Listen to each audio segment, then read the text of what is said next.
तो फ्रेंड्स आज की इस वीडियो में बात करेंगे एवलॉन टेक्नोलॉजीज लिमिटेड के ऊपर, जिसका कि आईपीओ आपको कल के दिन यानी कि 3 अप्रैल को ये खुलता हुआ आपको नजर आएगा। तो इस आईपीओ पर देखते हैं कि कैसी है ये कंपनी, इसका बिजनेस मॉडल क्या है, क्या करती है कंपनी और क्या हमें इस आईपीओ में अप्लाई करना चाहिए या फिर इसको छोड़ देना चाहिए, क्या हमें लिस्टिंग गेन मिलने वाला है और या फिर हमें लॉन्ग टर्म के लिए यहां पर बेट लगाना चाहिए। तो कंप्लीट एनालिसिस करेंगे फ्रेंड्स। चैनल पर नए हैं तो सब्सक्राइब जरूर करिए। तो फ्रेंड्स एवलॉन टेक्नोलॉजीज की स्थापना हुई थी, इनकॉर्पोरेशन हुआ था 1999 में। तब से ये कंपनी आपको काम करते हुए नजर आ रही है। कंपनी क्या करती है? कंपनी है ईएमएस यानी कि इलेक्ट्रॉनिक मैन्युफैक्चरिंग सर्विसेज कंपनी है, जो कि एक फुली इंटीग्रेटेड कंपनी है। और ईएमएस जो कि बाकी बड़ी बड़ी कंपनियों के लिए ये प्रोडक्ट बनाने का काम करते हैं। जैसे कि आपके सामने इनके जो कॉम्पिटिटर होंगे वो होंगे डिक्सन, सिरमा, एजीएस, इस तरह की कंपनियां जो ऑलरेडी आप लोग जानते हैं और अच्छा रिटर्न बना करके इन्होंने अपने निवेशकों को दिया हुआ है। तो उस लाइन में ये कंपनी आपके सामने आ रही है। अब जो ईएमएस जो कंपनियां होती हैं लाइक की एवलॉन टेक्नोलॉजीज, ये करती क्या है? इनके प्रोडक्ट की वर्टिकल्स आपको मैं दिखाना चाहता हूं।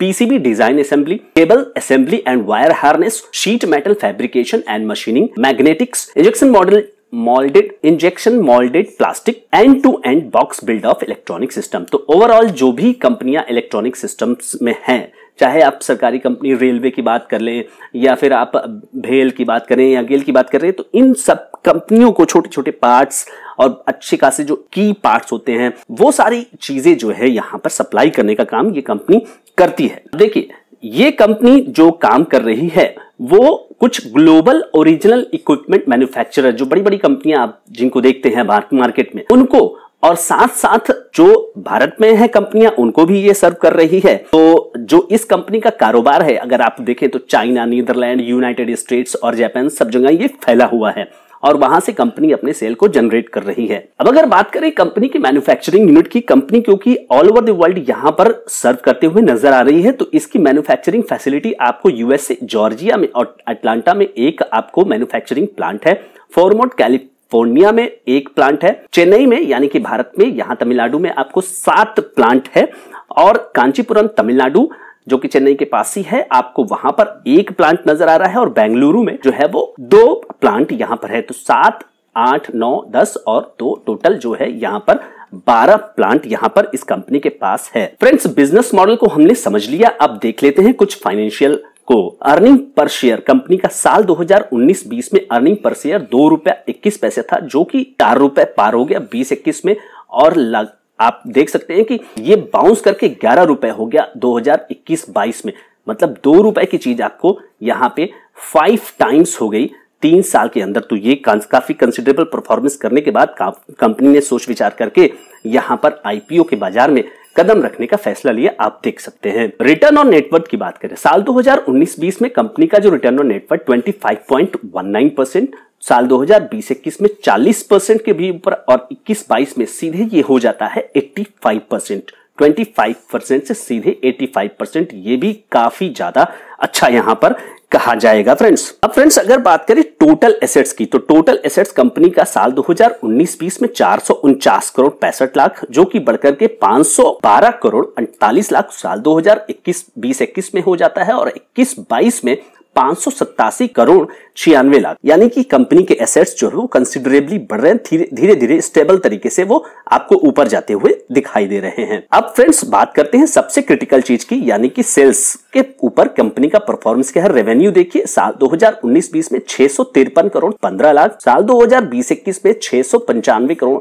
90 लाख यहां पर आपको बढ़त दिखाई दे रही है। और सबसे ज्यादा बढ़त आपको 2021-22 के वर्ष में 851 करोड़ 65 लाख, यानी कि 653 करोड़ से 851 करोड़, आपको यहां पर 200 करोड़ के आसपास की वृद्धि 3 साल के अंदर दिख रही है। फ्रेंड्स प्रॉफिट आफ्टर टैक्स यानी कि नेट प्रॉफिट के फ्रंट पर कंपनी ने क्या परफॉर्मेंस किया है ये आपको दिखाता हूं। 2019-20 में 12 करोड़ 33 लाख, 20-21 में 23 करोड़ 8 लाख और 21-22 में सीधे हो जाता है ये 68 करोड़ 16 लाख, यानी कि 12 करोड़ वाली जो प्रॉफिट है वो 5 टाइम्स से भी ज्यादा, जो कि आपने ईपीएस में भी देखा था। अब फ्रेंड्स इस आईपीओ के बारे में बात करते हैं कि आईपीओ में क्या स्थिति है। टोटल साइज है आईपीओ का 865 करोड़, जिसमें से कि फ्रेश इशू 320 करोड़ रुपए का है, जो कि ये पैसा आपको कंपनी के पास जाता हुआ दिखेगा। और OFS का मतलब ये हुआ कि प्रमोटर यहां पर अपनी हिस्सेदारी बेच रहे हैं, उनको मिलेगा 545 करोड़, तो कंपनी के खाते में आएगा 320 करोड़, ये याद रखिएगा। प्रमोटर्स कौन है? प्रमोटर है अहमद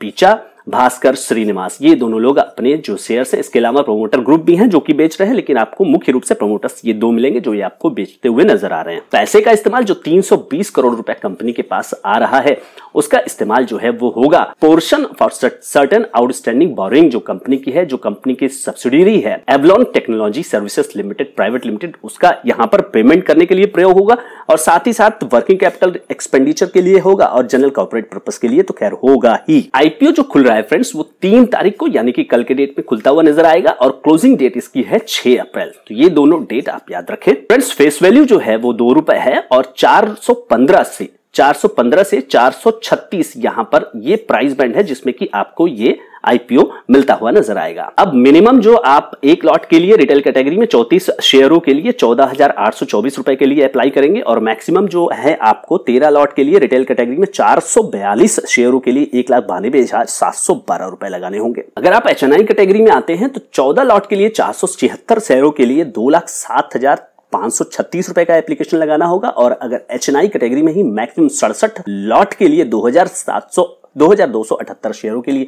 9,93,208 रुपए आपको लगाना होगा। उसके साथ आपको यहां पे अप्लाई करना होगा। दूसरी तरफ बात करें फ्रेंड्स, अगर आपको यहां शेयर अलॉट नहीं होता है तो 13 अप्रैल को आपको आपका पैसा जो है अनब्लॉक हो जाएगा। क्रेडिट अगर आपके शेयर्स मिल जाते हैं तो आपके डीमैट अकाउंट में 17 अप्रैल को ये क्रेडिट होंगे, और अगले दिन यानी कि 18 अप्रैल 2023 यहां पर आपको ये लिस्टिंग नजर होती हुए नजर आएगी। आईपीओ QIB यानी कि क्वालिफाइड इंस्टीट्यूशनल बायर के लिए 75% रिजर्व है, NII के लिए 15% और रिटेल कैटेगरी के लिए 10%, तो टोटल हुआ फ्रेंड्स 100% शेयर्स। अब फ्रेंड्स बात कर लेते हैं कि पीयर्स यानी कि कंपनी के जो कॉम्पिटिटर्स हैं वो कौन कौन है। डिक्सॉन को कंपनी कॉम्पिटिटर्स के रूप में यहां पे देख रही है, तो 119 रुपए 91 पैसा इस समय डिक्सॉन का प्राइस टू अर्निंग मल्टीपल चल रहा है।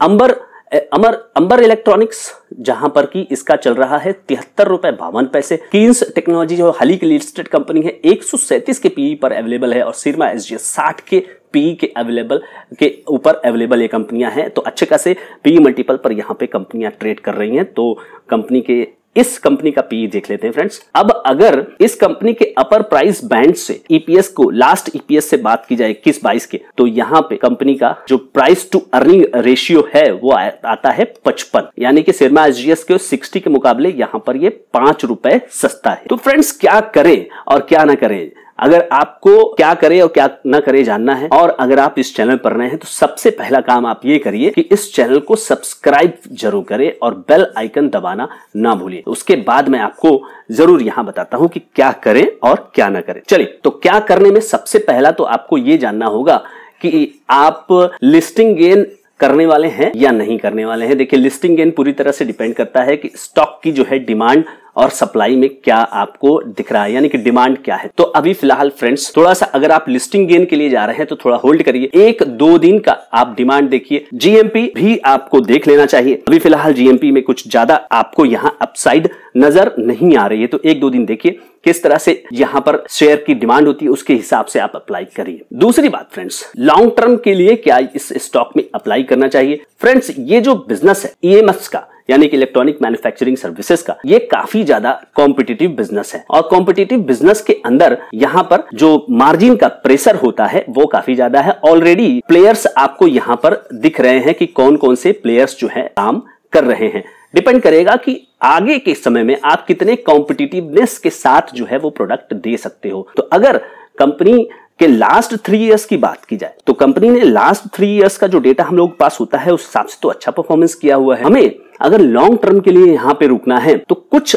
क्वार्टर्स का जरूर हमें इंतजार करना चाहिए, क्योंकि देखिए अभी इधर भी EMS कुछ कंपनियां जरूर आपके सामने लिस्टेड होते हुए नजर आई हैं। किन्स हो गई या फिर एलिन टेक्नोलॉजीज भी थी, वो भी लिस्टेड होते हुए नजर आई है। डिक्सॉन और अंबर तो ही है, पहले की ये लिस्टेड कंपनियां हैं। तो मार्केट में कंपटीशन यहां पे अच्छा खासा होने वाला है। तो थोड़ा सा होल्ड करना होगा लॉन्ग टर्म के लिए। अगर आप बेट लगाना चाहते हो तो थोड़ा सा होल्ड करिए, क्योंकि मार्केट अब धीरे धीरे वैसे तो सुधरने के कुछ साइंस हमें 2-3 दिनों से दिखाई दे रहे हैं, लेकिन अगर मार्केट का सेंटीमेंट थोड़ा नेगेटिव अगर ट्रेंड होता है तो आपको ये स्टॉक नीचे भी मिल सकता है। बाकी लिस्टिंग गेन के लिए थोड़ा सा वेट करना होगा, अपडेट मैं आपको देता रहूंगा फ्रेंड्स। तो फ्रेंड्स आई होप कि इस पूरे कंप्लीट एनालिसिस में एवलॉन टेक्नोलॉजीज के आपको पता चल गया होगा कि ये कंपनी कैसी है, पूरा का पूरा जो बिजनेस मॉडल है वो आपको पता चल गया होगा। और बिजनेस मॉडल के स्टडी करने के बाद आप ये समझ गए होंगे कि कंपनी कैसी है, कंपनी का जो फाइनेंशियल हेल्थ है वो भी आपको क्लियर हुआ होगा।